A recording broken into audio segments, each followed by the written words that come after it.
Welcome to our weekly show for the National Association of Independent Medical Practices. You can find us at NAIMP.org. NAIMP is an organization focused on helping independent medical practices become more successful by providing innovative discussions, networking with like-minded professionals, and opportunities for growth, education, and increased revenue.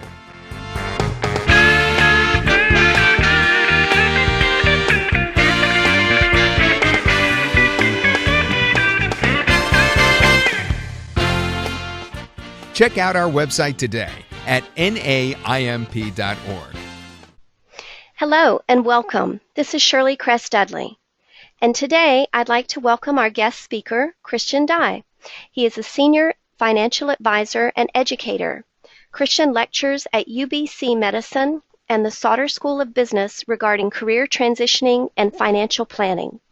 He has taught for over 15 years, holds 4 degrees, including a master's in education, a BSc in mathematics, and an MBA in finance. 80% of his financial practice is comprised of young physicians and dentists who he not only helps in their finances, but also in avoiding the many mistakes people make in their careers and with money. So we're excited today to have Christian, and his topic is transitioning into practice. Thank you, Shirley. I am honored to be speaking here today. I give many lectures, as many as I can, and I find that the advice that I'm trying to give is invaluable when I get the feedback after people actually put these things into place, or especially if they too have a story of a colleague who's made a mistake. So if it helps some people out there, then I know it was well worth it. But I thought I would jump right into it. My topics today would be transitioning to practice, incorporating, and family management. Just to remind a few people that my practice is in British Columbia in Canada. A few of the numbers I'll be using is Canadian based. The concept of it, of course, is applicable to both the US and Canada, but some of my numbers may be off just because due to our tax laws or due to incomes. So I start off with this. A good career is built much like a good house, and I challenge people to think, what is the most important first step to building a house? And often people will think, oh, okay, you have to have a big house, a shiny kitchen, really nice finishings, good paint color.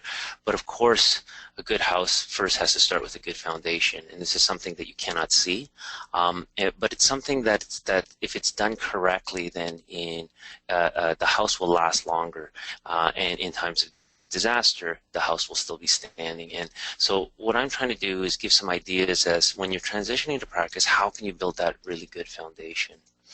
So I start right off the bat with the pitfalls to avoid in transitioning to work. This would be a wonderful time for people to take notes, because I'm going to give the 5 major pitfalls to avoid that I've come across in my practice for young physicians. So mistake number 1. It's deduction. So I want you to imagine what percentage of income do unionized professions automatically deduct. So if you were a teacher, a nurse, an engineer, and you were starting your first position, and whatever your salary was, what percentage would you find that your first paycheck has already deducted from you? And the answer is about 35 to 40%. And this is comprised of your taxes, your pension, your extended health, your insurance, depending on where you're working. Now, for a physician, how much of their income is taken off, and typically the answer is nothing. This is, of course, if you're outside of your residency. When you're inside your residency, you're considered an employee.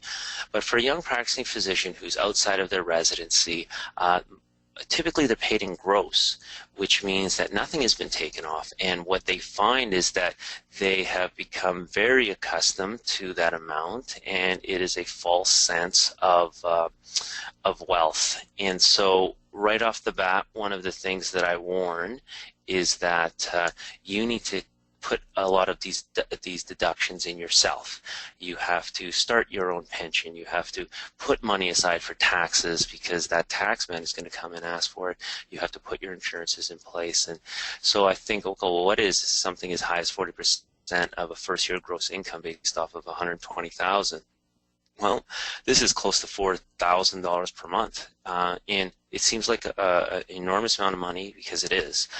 But now I am, setting aside taxes. I'm setting aside pension. I'm setting aside all of the things that I need before I start spending on cars and homes and vacations and things of that sort. So this mistake is not automatically putting these in place because, of course, when we put this in place, then you live off of the leftover. Mistake number 2 is income.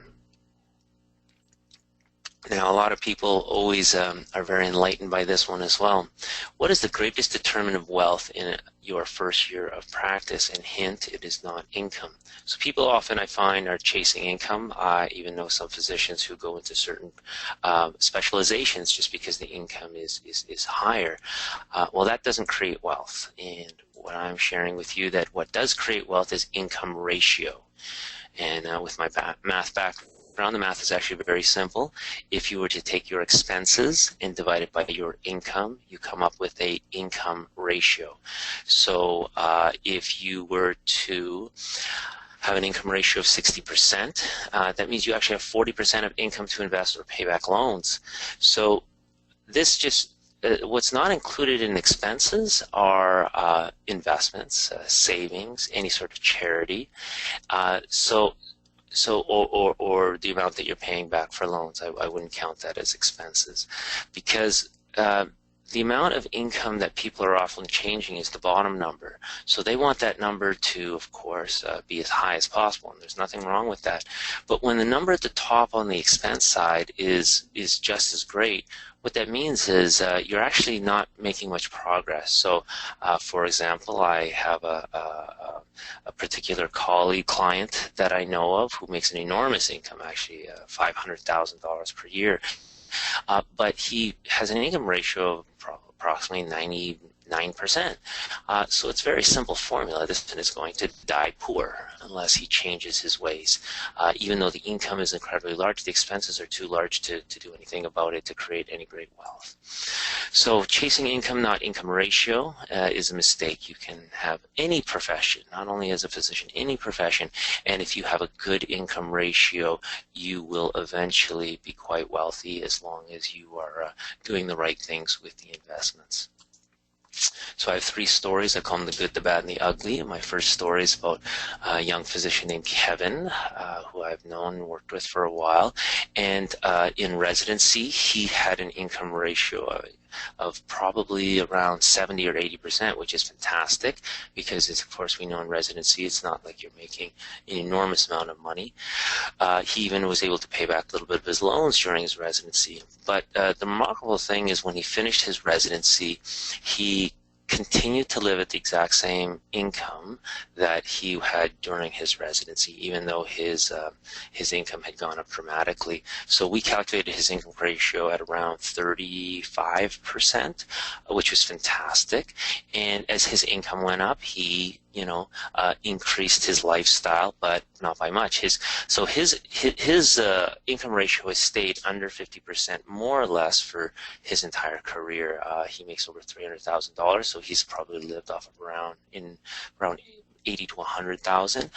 He is now approaching his 40s, and to make a long story short, he is already a millionaire. He can retire easily in his mid-40s and pursue so many other goals. This is I call it the good, the bad, and the ugly. This is a perfect example of someone who is calling the shots, someone who has complete control over his life, his lifestyle, and has started a good income ratio and continued it into his career. And at no point would I say he is suffering. He has a nice place, he leads a nice lifestyle, he eats at nice restaurants, but he doesn't drive crazy expensive cars, and he doesn't have multiple tricky investments or anything of that sort. So I say that this is my first story of the good. Okay, my third mistake over here would be spending. And I show a temperature gauge over here because that represents how people think about money. So if I was to give you $1 million right off the bat, and I was to say, what would you do with $1 million? If you think about it for a second, perhaps the first thing in your minds might be, you know, I want to buy this, and I want to buy that, and I want a big house, and I want a shiny car, and I want an amazing vacation, I want jewels. You know, I remind you about this. Poor thinkers are always eager to spend, and rich thinkers are always eager to invest. Now, they still spend, but what they do is they spend what's left over after they invest. And so money can change people for the better or for the worse, and I've seen this. And again, back to the temperature gauge. If your temperature gauge is set at spender, then it doesn't matter how much money you get. You will always eventually lose it. And if your temperature gauge is set as an investor or saver, then it doesn't matter how much money you gain or lose. You will always convert back to that temperature of yours and able to save and invest. So I want to see my clients' temperature gauge set for rich, and that means that when they come across higher income or any form of greater wealth, they do wise things with that money. Okay, our fourth mistake is investments. So I'll throw a little bit of math at you. If you were to put $1,000 per month towards your retirement investment, earning about 8% per year after fees, you will have contributed about $240,000 after 20 years. How much would this be worth? Okay, so I will give the answer over here. It's worth about $570,000. So you have contributed $240,000, and at retirement, you have got, after 20 years, you have got $569,000. Now, my greater question is this. Let's pretend you did not contribute one more penny towards this retirement fund. If you just let it sit for another 10 years, still earning 8%, then what would it be worth? The answer is $1.2 million. What you've noticed over here is that the amount has doubled, even though you didn't contribute anything, because the greatest growth of all money, since it grows exponentially using this math formula, is at the end. And at the very, very end of our 10-year period, that's where you get the greatest amount of growth. Whereas you notice at the beginning, our 10 years, it doesn't grow quite the same way. So this lesson over here is, oh wow, if all the growth is in the last 10 years, I want to make sure that that 10 years is there. Well, if you can't live an extra 10 years, we're all trying to do that anyway, so how can I create an extra 10 years of investments? And the answer is very simple. You need to start earlier. The earlier you start in making these investments, then you will see that exponential growth really kick in at the tail end. Okay, and so I have the good, the bad, and the ugly. So now I'll share a story of the bad now that I talk about investments. I don't think you could enter into a cocktail party full of doctors, you know, swing your arm around, and you will surely hit a physician who has made a bad investment. I'm not sure why. Bad investments seem to be a magnet to physicians if you give them enough time. When I first did this slide, there were so many stories that I had the bad part 1, 2, 3, 4, 5, so I needed to narrow it down. So I've just narrowed it down to one, and I'll call this person Trevor K, which is not his real name. But more or less, he came to me with a investment that someone had come to him with, and it essentially looked like him investing a large chunk of money in a real estate development.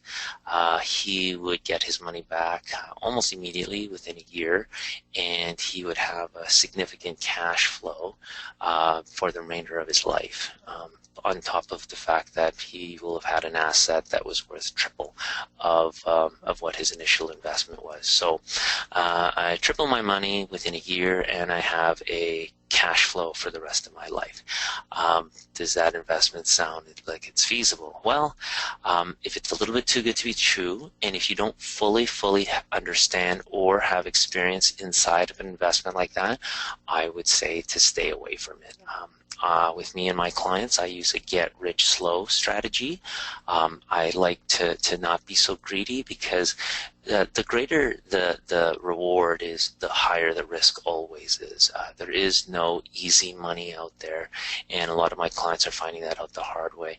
So I took a very good look at this investment, and I said that the numbers all work, but three major things need to happen in order for this to go through. So those are three moving variables. So I said, you could do quite well with your money just using a traditional investment. I would steer clear of this, because I don't know enough about the developer. I don't know enough about the area, since it wasn't even in our area. But Trevor did not take my advice, and to make a long story short, he did not triple his money in a year. As a matter of fact, the project was delayed by an extra 3 years, 2.5 years, and he did not get a significant cash flow. As a matter of fact, at the end of the project, there was no profit. It was barely break even, if that. As well, he did not have to just put in his initial amount. He had to put in amount. The amount was approximately $100,000 that was being asked of him, plus dealings with the bank and re-leveraging a mortgage and all of this other type of business. At the end of the day, he had to put in almost $800,000, and from that $800,000, he then had to try to remortgage to gain a lot of this money back, but which he did. However, it was far, far greater of a complex experience and stressful experience than he had ever signed up for. His conclusion was, at the end of the 3 years, that he would have been much better off just taking any form of equity that he had and putting it in a traditional investment. So, and then in the 80s and 90s, there were these MERBs, quarter share real estate deals that a lot of physicians and dentists were involved in. And if you speak to anyone of that generation, I think they will tell you that those were all bad ideas as well.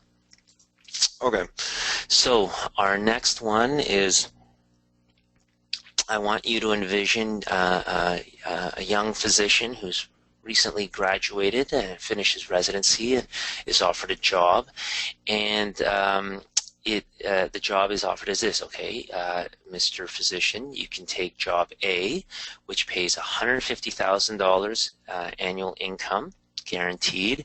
However, if you were to die, your wife and children get nothing. If you were to be disabled, you get nothing. And if you were to be critically ill, you also get nothing.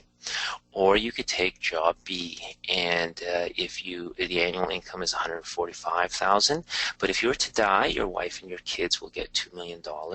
If you were to be disabled, you personally will get $7,000 per month for the rest of your life, and if you were to be critically ill, you will get $200,000. So, Mr. Physician, which job would you rather take? Most people will say, I will take job B.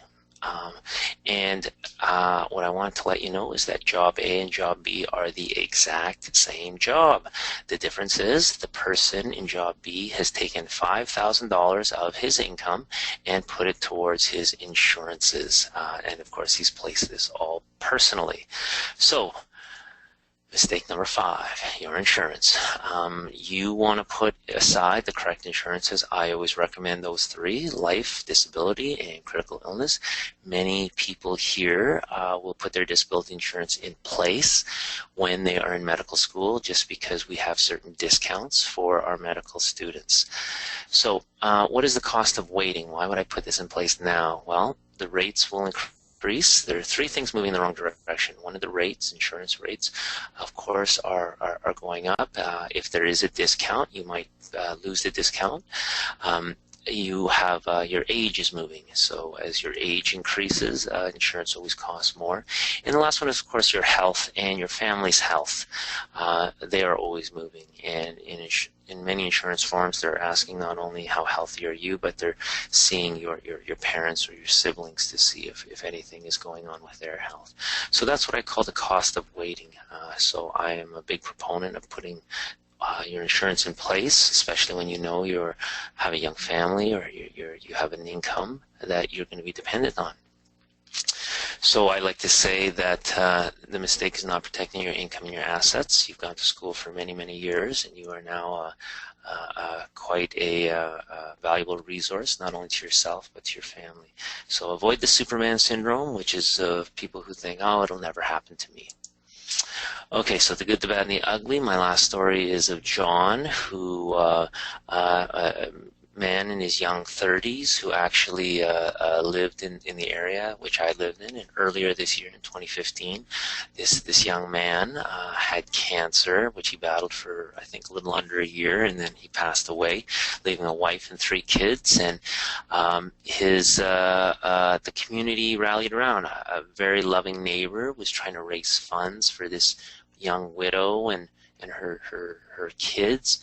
And at the end of all her campaigning and at the end of all of her fundraising through the newspapers and through social media, the community was able to raise her $28,000.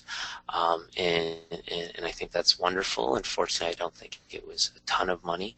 And then when I think, well, what was the insurance? What's an insurance that would replace 100,000? Or on a death benefit of 1 million, these numbers are very low. Insurance is not that expensive, and I sort of think that if this person was to have had just even the most basics of insurance, I don't think that the whole community would be needed to rally around to raise such an amount. So I say take care of these things yourself. Many people are going to have the income that can protect themselves, but take that responsibility on yourself and don't leave it to others. So incorporation is my next topic. So a couple of common myths, and just to remind you again, I am using Canadian tax laws over here, and depending on where you are, you want to double check with an accountant to see if what I'm saying is also true for yourself. So the 2 common myths about incorporation. It will give me access to more deductions. Here in Canada, there are actually no difference in what you can deduct versus being self-employed. Certain tax strategies utilizing your corporation can save you money though, but you would need to talk to an accountant to see what those strategies are. Second common myth about incorporation, it can protect me from liability. Here in Canada, physicians are still liable for malpractice when incorporated. It shelters a couple of assets that are run through the corporation, but realistically it doesn't protect from any sort of personal liability. I'm not going to go through this slide too in depth. I just want to give you the gist of it. Incorporating early potentially does not save you any money. When we incorporate here, we typically will take either a salary or a dividend. Incorporation works simply as instead of you being paid directly when you bill, your incorporation is the one that is billing, and since you own the corporation, you could then take a salary or a dividend to pay for your expenses. So if you were to incorporate and take it as a salary and run through an incorporating cycle where you need almost all of the money that you are earning, you have a cash availability of around $68,000. So here in Canada, we have an enormous amount of taxes. If you were to take it as dividend, you're a little bit better off. You would have around $71,000. But if you were completely self-employed, you would take this also as $71,000. So you notice if you need all the money and you are not in the very highest of tax brackets yet, then incorporating actually does not make any sense according to our slide over here. Now, if you were not spending all of your earnings and in a higher salary bracket, so now instead of earning $100,000, you're earning $200,000, and in the first slide over here you are taking it as salary, then you would receive around $154,000. If you're taking it as dividend, you're a little bit better off. You're earning $158,000, and if you're self-employed, you are only earning $128,000. So this is why people do incorporate, because there is more net income coming. But if you're going to pull, if you're not in the correct tax bracket, then it actually won't make sense. So again, I suggest you talk to an accountant to see when is the most appropriate time. And actually, I believe there are many great accountants out there, but just in case there are some where you're not sure of their advice, maybe ask them to do a slide similar to this and say, can you please show me what mathematically the options are on how I will net out my income. So for incorporations, what are the trigger points? Physicians incorporate to defer taxes and have income options and flexibility. So here are the trigger points to consider when the right time to incorporate is. When you do not need to spend all of your income. If you are earning a gross income where you need pretty much every penny of it, then incorporating might not be the right time. When you have low or no debt, and here in Canada, incorporating makes a lot of sense once you've paid off all of your debts. And if you have a spouse who has low or no income. And the reason is because of our income splitting laws. So when one of these becomes relevant, speak with an accountant. The next and last topic is family management. So I ask this, what are the greatest uncontrollable monthly expenses for a young family once they have been put in place? Okay, these ones over here are kids, if any, housing, and cars. So you can't really control these expenses once you have the kids, once you have the house, once you have the cars, because the payments are due at the end of the month, and the gas is due, the insurance is due, and you have mouths to feed. What are the greatest controllable expenses? Okay, we've got our food, restaurants, and our beloved Starbucks coffee bill. We have entertainment, we've got vacations. These are our controllable expenses. So what is the best way to have financial success with these expenses? And, I deal with a lot of clients who have these things in place, and then they have all these financial goals, and then I can't reach any of these financial goals because there are too many numbers being pulled which are out of my control. So the best way to have financial success with these expenses are to create lower income ratios by controlling the uncontrollable at the beginning. So what does this mean? It means that before you buy a big house or have the kids or have the cars, understand what it will look like when you actually put them into place. And the formula tends to be to buy less house, to buy less car, or to time the kids a little bit better, especially if there is an income associated with a spouse's maternity leave. But I find that it's too painful when you try to, when you have the house, the large house and the shiny car and the kids, and then you suddenly don't have enough money left over, and then you're trying to skimp back on restaurants, you're trying to skimp back on vacations, you're trying to skimp back on groceries. What you find is you just lead a very, very, very painful and miserable life because it's the restaurants and the vacations and the food that are actually the joyous things in our weekly or monthly activities. So when people have money left over because they didn't buy quite as much house or they didn't get quite as shiny of a car, then they find, well, they have money left over and they don't have to sacrifice on vacations. They don't have to sacrifice on restaurants. So creating that, once again, that lower income ratio early on, I find those are the people that have the greatest financial success. So I give this budget recommendation over here. Many people ask, what would create me to have a good income ratio? So I would say 35% of housing is a nice number that I like, and what that means is that no more than 35% of your gross income is going towards housing.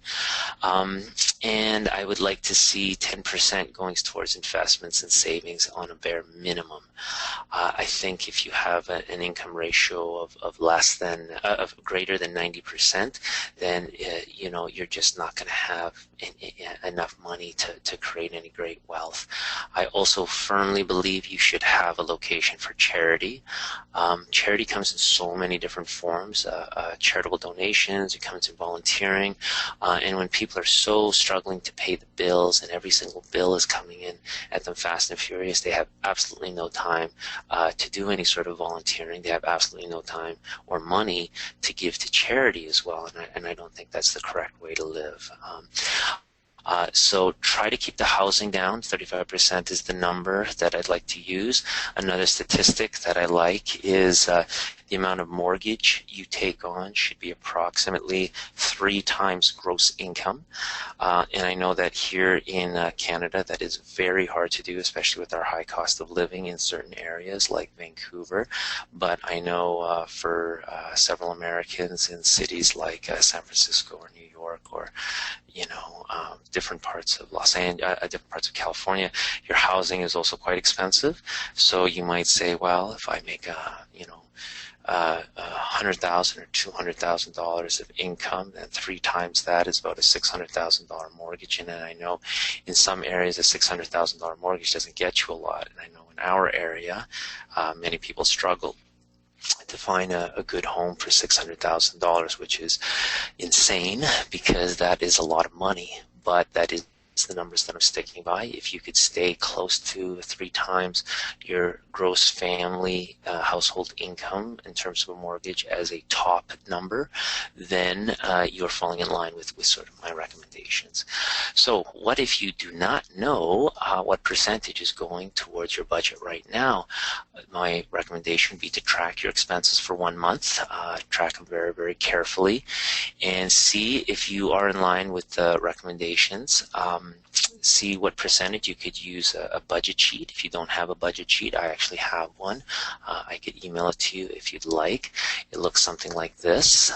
You would get you could punch in what your gross salary is. My little budget sheet will then tell me what your monthly gross income is.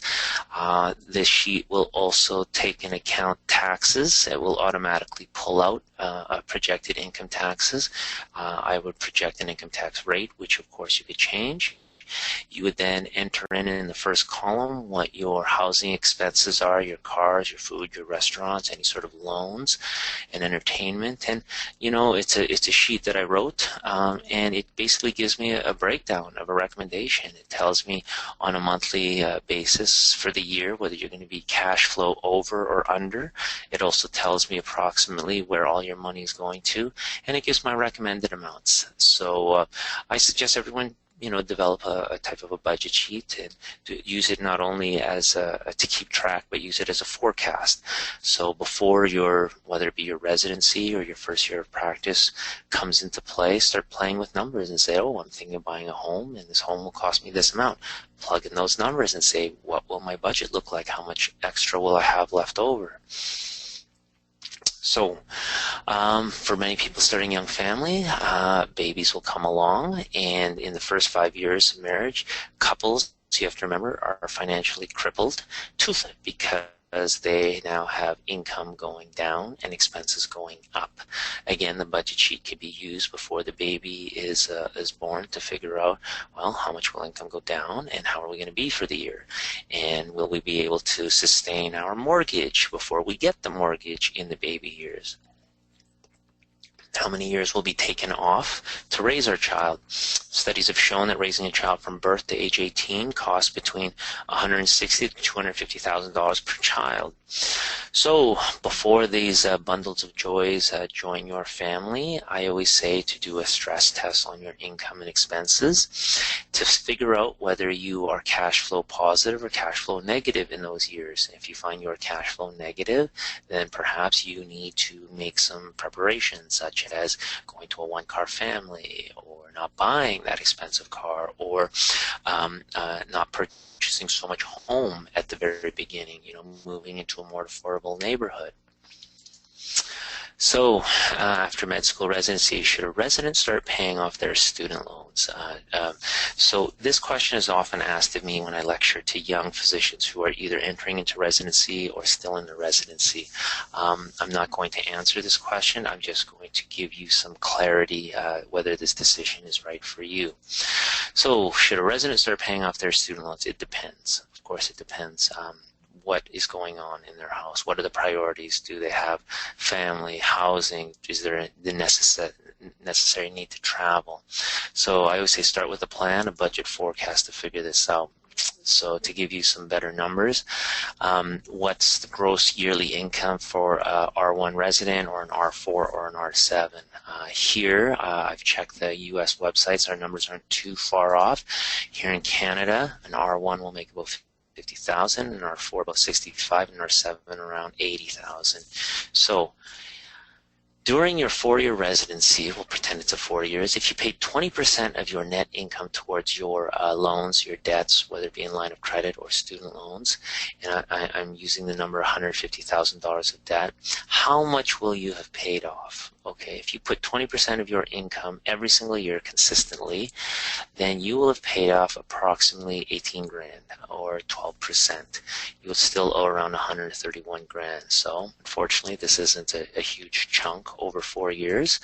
So how much would you actually have to put towards this? Well, you're putting around $666 a month if you're an R1, $871 if you're an R4, and almost $1,000 a month if you're an R7. If your budget cannot handle that, then of course that's why it depends. If you're maybe perhaps living in low-income housing or shared with 3 roommates, or maybe you are living at home, then by all means you might be able to afford this. So it depends on many things. Of course, I always encourage to start paying off a little bit of your loans when you're starting to make an income. Some people's income just won't allow for that, and I know here in BC we have troubles because our cost of living is so expensive. So it's tough to be able to do that. I didn't say it's impossible though, because I've given you my example, but it is very, very tough. So I always say to do a loan payback strategy, and I know here in BC we have a lot of people consolidating their loans into a line of credit just because the interest rate is much lower. So all physicians graduating can have a pre-plan as a loan payback strategy. So I'm going to give you 3 different strategies, and you see which one is the right one for you. So the first one I call it consistent increase. And what this means is that at all stages of making money, you're slowly paying back your loans. So in your residency, you're paying around 5 to 10% of your income is going to go towards your loans. Then in your first year of practice, about 10 to 20%, and then you're going to be a little bit more aggressive and put around 30% of your income towards paying back your loans until it is finished. So I call that consistent increase. Now the next one over here I call aggressive payback. And in this one, you're putting 40 to 70% of your practice income towards your loans after residency. So you're not putting anything during residency, but you're putting an enormous amount after residency. And the last one is delayed payback. And this one over here is you put other priorities, down payment on a home, or you have your child, or you start putting towards investments, and then you pay it back later. Okay, all of them have got pros and cons. The one that I like the absolute most is option number 2, because I know it's very tough during residency to pay back anything. But once you start making an income, there really should be no excuse to aggressively pay it back. So that's the one I am going to talk about. So option 2, the goal is during residency, live off your residency income, but take on no further debt, and that there is the key. After residency, commit to living 1 to 3 years off of your residency income. So if you make $70,000 in residency and suddenly you're making $200,000, you still live off of $70,000. This would allow you to have an income ratio of around 40%, and you could aggressively pay back those loans. So what would end up happening over here is an enormous amount of your loans would be paid back. Now, this strategy will work under 3 conditions. 1, your housing must be acceptable. If you're making $200,000 a year, but your housing is terrible, then it won't last. You should have a couple of nice vacations to look forward to, and you should have a little bit of money for restaurants and entertainment. And if those 3 conditions are met, then there's no reason why you cannot live off of a 40% income ratio. Now, if you were to do this, you would be renting or owning a very modest home, condo, or a very small house. You would have a basic car, basic entertainment, and basic vacations. Okay, so what would the outcome be? Well, according to my numbers, you'd have about a third of your loans paid off in 1 year, and any sort of financial goal you'll have will be achieved 5 times faster by doing this. So it's a 5-to-1 ratio. Another thing that I warn over here is in vehicles. I think vehicles are probably the first mistake that you're going to make. So I ask you this: what is the greatest monthly cost for a fully paid vehicle? Is it gas, insurance, maintenance, tickets and parking, or other? So essentially, what is the greatest cost of a vehicle? So for those of you who are familiar with vehicles, you will realize that the most expensive cost is other. It's E. Well, what is this other cost that we're not seeing over here? It is depreciation. It is the hidden cost of a vehicle.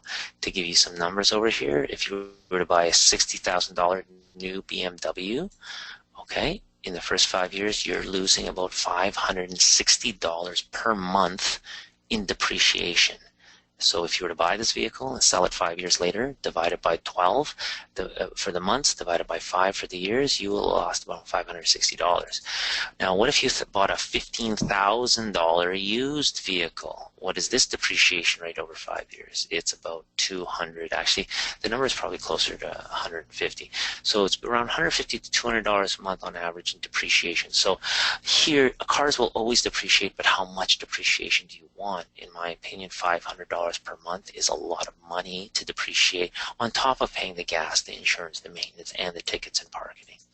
So if you could reduce to 1 car, if you're a 2-car family, then you are saving on all of these costs, and all of these costs can go directly towards your student loans, okay, or investments.